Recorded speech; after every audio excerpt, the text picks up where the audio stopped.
नमस्ते, सदा वत्सले मातृभूमि, जय हिंद दोस्तों। स्वागत है आप सबका टेक्निकल अस्त में। शुरू करते हैं आज के डिफेंस समाचारों को।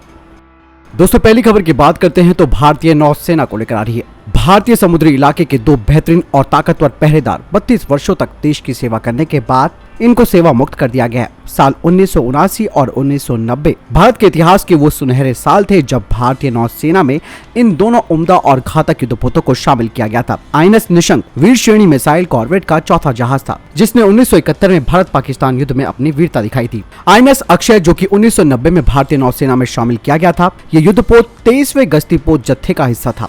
इसका मुख्य काम पनडुब्बी रोधी मिशन पूरा करना और तटीय निगरानी करना था। इन दोनों ही जहाजों यानी कि आईएनएस निशंक यानी कि K-43 और आईएनएस अक्षय यानी कि P-35 ने करगिल युद्ध के समय ऑपरेशन तलवार, 1971 के युद्ध और संसद पर हमले के समय ऑपरेशन पराक्रम और सर्जिकल स्ट्राइक के समय काफी सराहनीय भूमिका निभाई थी।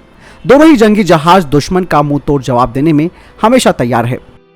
दोस्तों, अगली खबर की बात करते हैं तो म्यांमार को लेकर आ रही है। पाकिस्तानी वायुसेना के 15 तकनीकी विशेषज्ञों की एक टीम जल्द ही मांडले एयरफोर्स स्टेशन का दौरा करने वाली है। ये टीम म्यांमार एयरफोर्स को चीन में बने JF-17 फाइटर जेट के लिए प्रशिक्षण सहायता भी देगी।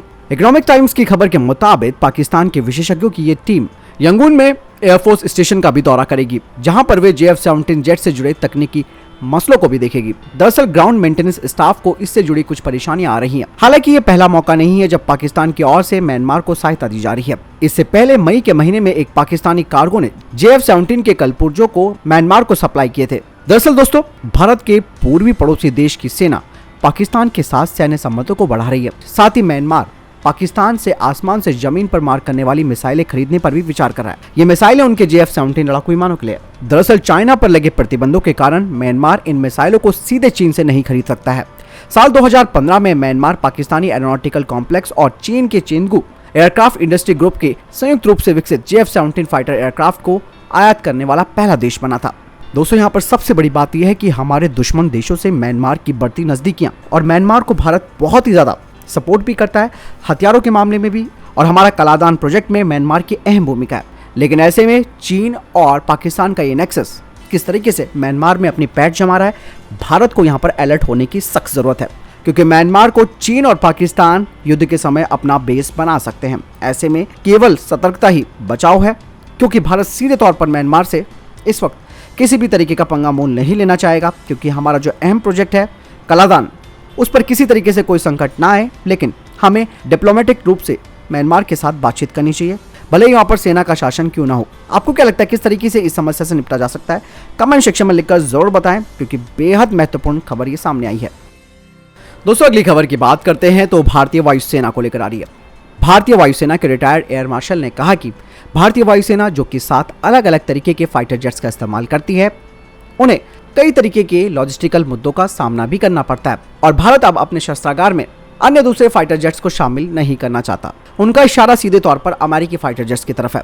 लेकिन भारतीय वायुसेना 36 राफेल एयरक्राफ्ट को ऑपरेट करती है, यानी कि उनका संचालन करती है। इसके अलावा 57 और राफेल विमानों को भारत खरीद सकता है। अगर भारतीय वायुसेना की तरफ से और राफेल विमान खरीदे जाते हैं तो इसमें कोई संदेह नहीं होना चाहिए, क्योंकि भारत के पास इनका इंफ्रास्ट्रक्चर और ट्रेनिंग फैसिलिटी है, जिससे कि जो अन्य राफेल विमान भारत आएंगे उससे समय की बचत भी होगी और इन फाइटर जेट्स को तुरंत तैनात भी किया जाएगा। वहीं रक्षा विशेषज्ञों का कहना है कि MRFA की संख्या में कटौती करना, इससे राफेल विमानों का और संख्या में अधिग्रहण करने का रास्ता साफ हो गया है। दोस्तों, क्योंकि इस फैसले से भारत अपने तेजस मार्क 2 और AMCA पर काम और ज्यादा तेज करेगा और साथ ही इनसे पैसों की भी बचत होगी, जिनका इस्तेमाल हम अपने रिसर्च और डेवलपमेंट में भी कर सकते हैं और आगे भविष्य में सभी फाइटर जेट्स स्वदेशी ही होंगे। अगली खबर अफगानिस्तान से आ रही है। अफगानिस्तान पर तालिबान के कब्जे के बाद देश की स्थिति अस्थिर और नाजुक बनी हुई है। अफगानों को भुखमरी और बीमारी संकट से बचाने के लिए भारत लगातार गेहूं, मेडिकल हेल्प और वैक्सीन की सहायता भेजता रहा है। दोस्तों, तालिबानी सरकार में रक्षा मंत्री और संगठन के संस्थापक मुल्ला मोहम्मद उमर के बेटे मुल्ला याकूब ने कहा कि तालिबान भारत के साथ संबंधों को मजबूत करना चाहता है। उन्होंने अफगान सैन्य बलों को ट्रेनिंग के लिए दोबारा भारत भेजने की इच्छा जाहिर की है। दरअसल मुल्ला याकूब ने कहा कि भारत कई सालों से अफगान सैनिकों को भारत में ट्रेनिंग देता आया है और इसीलिए हम अपने अफगान सैनिकों को भारत में ये जो प्रथा चली आ रही है ट्रेनिंग कराने की भारत के द्वारा, उसे फिर से शुरू करना चाहते हैं। ध्यान दीजिए दोस्तों, इसका कंक्लूजन भी आपको समझना जरूरी है, जो कि मैं अभी आपको बताने वाला हूँ। पहले हम इस खबर को जान लेते हैं। इसके अलावा इन तालिबानियों की तरफ से ये भी कहा जा रहा है कि पिछली सरकार में जो कई अफगान सैनिक भारत में जिन्होंने ट्रेनिंग ली है वो अभी भारत में ही है और तालिबान चाहता है कि इन्हें वापस अफगानिस्तान भेजा जाए ताकि उन्हें सेना में शामिल कर लिया जाए। लेकिन दोस्तों अब यहाँ पर यह सवाल आता है, भले ही हम कहने में अफगान इन्हें कह सकते हैं, लेकिन तालिबान जिन्हें भेजेगा वो लोग कौन होंगे? आप इस बात का अंदाजा खुद से लगा सकते हैं। ये किन लोगों को भारत में अफगान के नाम पर ट्रेनिंग के लिए भेजेगा और फिर भारत से ट्रेनिंग लेकर सो कॉल्ड जो अफगानी सेना बनेगी यानी कि तालिबानी सेना बनेगी वो फिर से उपद्रव मचाएगी और कहीं ना कहीं उसके कनेक्शन कश्मीर से भी जुड़े रहते हैं। तो ऐसे में भारत को जब तक वहां पर पूरी तरीके से बहाली नहीं हो जाती है या पूरी तरीके से इस तालिबान सरकार का कामकाज नहीं देख लिया जाता, तब तक हमें इनके किसी भी सेना के जवानों को अपने यहाँ ट्रेनिंग नहीं देनी है, क्योंकि सबसे बड़ी बात यह है कि वहां पर अब सत्ता बदल चुकी है और कौन लोग सत्ता में आ रखे हैं,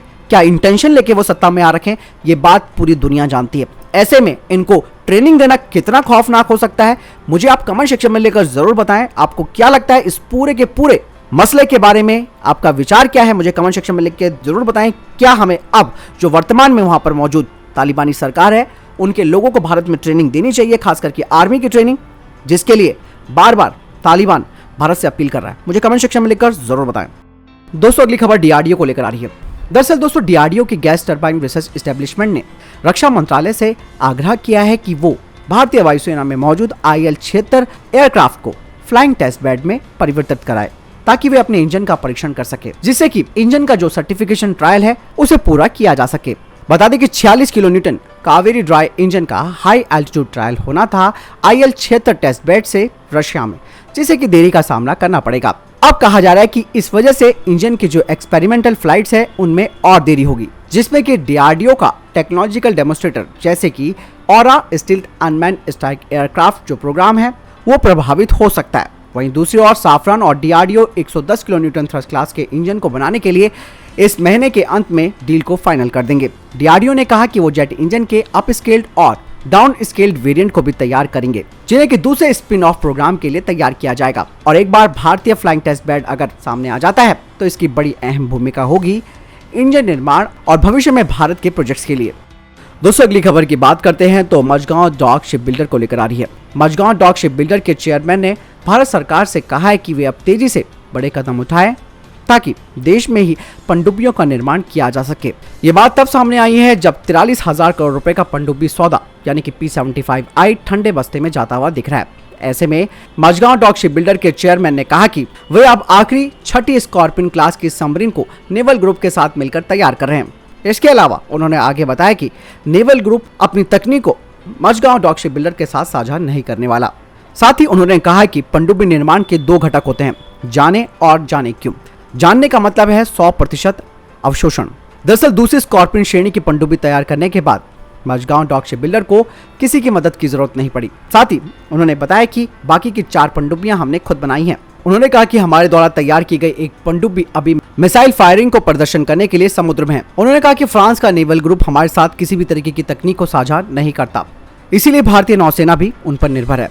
जब तक भारत खुद की पनडुब्बी को सामने नहीं लाएगा, वो भी तकनीकी भागीदार के द्वारा, तब तक हमें निर्भर होना पड़ेगा फ्रांस के ऊपर भी।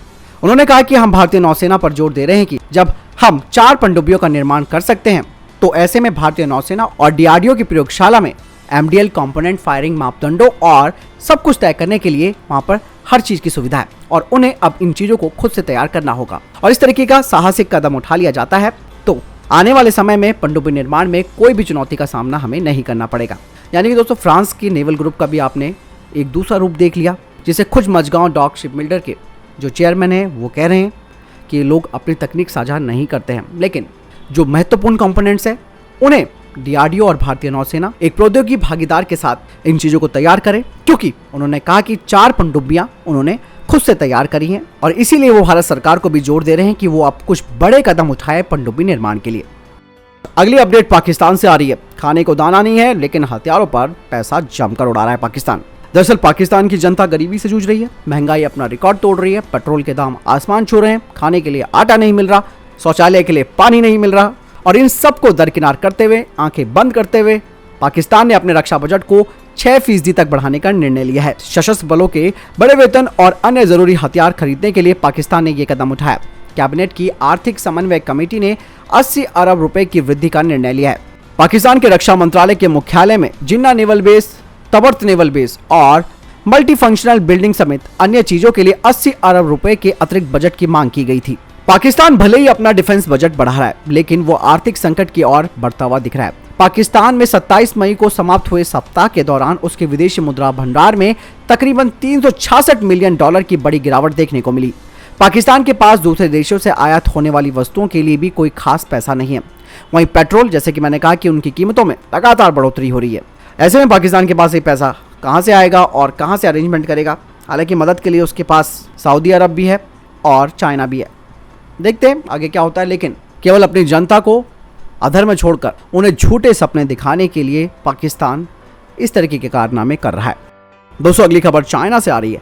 चाइना की पहचान एक चालाक मुल्क के तौर पर होती है और कुछ ना कुछ वो कालगुजारियां आए दिन करता रहता है। एक बार फिर से चीन की बड़ी चाल का खुलासा हुआ है। दरअसल ड्रैगन अपने हाई स्पीड ट्रेनों या फिर बुलेट ट्रेनों का इस्तेमाल कर न्यूक्लियर मिसाइलों को लॉन्च करने के लिए एक बड़ी योजना पर काम कर रहा है। कई एक्सपर्ट्स बता रहे हैं कि देश के 23,000 मील लंबे हाई स्पीड ट्रैक का इस्तेमाल परमाणु हथियारों को इधर से उधर ले जाने के लिए किया जाएगा। युद्ध के समय 220 मील प्रति घंटे की रफ्तार से चलने वाली ट्रेनें किसी भी वक्त परमाणु हथियारों को देश के किसी भी कोने में पहुंचा सकेंगी। एक रिपोर्ट के मुताबिक परमाणु और पारंपरिक मिसाइलों को छिपाने का तरीका तलाशना चीन की लंबे समय से महत्वाकांक्षा रही है। हाई स्पीड ट्रेनों के जरिए परमाणु हथियारों को एक जगह से दूसरी जगह पहुंचाना और फिर जरूरत पड़ने पर ट्रेन से इन्हें लॉन्च करना चीन की योजना पर बिल्कुल फिट बैठता है। चीन की इस रणनीति के तहत कंटेनरों में परमाणु मिसाइलों को छिपाना भी शामिल है। इसके अलावा परमाणु मिसाइलों को पैसेंजर ट्रेनों की शक्ल दी जा सकती है। हाई स्पीड ट्रेनों का इस्तेमाल करने की योजना चीनी सरकार द्वारा वित्त पोषित रिसर्च के बाद सामने आई है। वहीं चीनी सेना के एक्सपर्ट्स भी कहते हैं कि अगर चीन ट्रेनों को मिसाइल लॉन्च सिस्टम के तौर पर इस्तेमाल करने में कामयाब रहा तो ये दुनिया का एक बड़ा खतरा बनकर उभरेगा और इस बात को नकारा नहीं जा सकता। बता दें कि चीन का रेल सिस्टम यूरोप और अमेरिका में मौजूद टारगेट तक हमला करने के लिए 1000 से अधिक परमाणु मिसाइलों की आवाजाही कर सकता है। इसके अलावा चीनी एक्सपर्ट का कहना है कि 100 रेल से लॉन्च किए जाने वाले ICBM के निर्माण और तैनाती से चीन के सैन्य बजट पर दबाव नहीं पड़ेगा। ट्रेनों को लॉन्चर के रूप में इस्तेमाल करने की योजना पर चीन की विशेष टीमें काम कर रही हैं। देख रहे हैं दोस्तों चाइना की चालाकी। अगली खबर भारतीय वायुसेना को लेकर आ रही है। अलग अलग युद्धों में भारतीय वायुसेना की भूमिका और उसके पूरे कामकाज को प्रदर्शित करने के लिए एक विरासत केंद्र चंडीगढ़ में बनाया जाएगा। अधिकारियों ने इस बारे में जानकारी दी। उन्होंने कहा कि इंडियन एयरफोर्स और चंडीगढ़ प्रशासन के द्वारा संयुक्त रूप से इंडियन एयरफोर्स हेरिटेज सेंटर की स्थापना की जाएगी। बता दें कि केंद्र शासित प्रदेश चंडीगढ़ और भारतीय वायुसेना के बीच इस केंद्र की स्थापना के लिए एक समझौते ज्ञापन पर भी हस्ताक्षर किए गए हैं। इस समारोह में पंजाब के राज्यपाल और वायुसेना प्रमुख air chief marshal VR Chaudhary ji भी मौजूद थे। कहा जा रहा है कि केंद्र शासित प्रदेश चंडीगढ़ और वायुसेना के प्रशासन की ये संयुक्त परियोजना को अक्टूबर तक पूरा किए जाने की योजना है। तो दोस्तों, ये थे अब तक के टॉप डिफेंस और स्पेस अपडेट। वीडियो के संबंध में कोई प्रश्न, जवाब या आपका कोई सवाल है, कमेंट सेक्शन में लिखकर जरूर बताएं। मिलता है नई वीडियो के साथ। नमस्कार, जय हिंद, वंदे मातरम।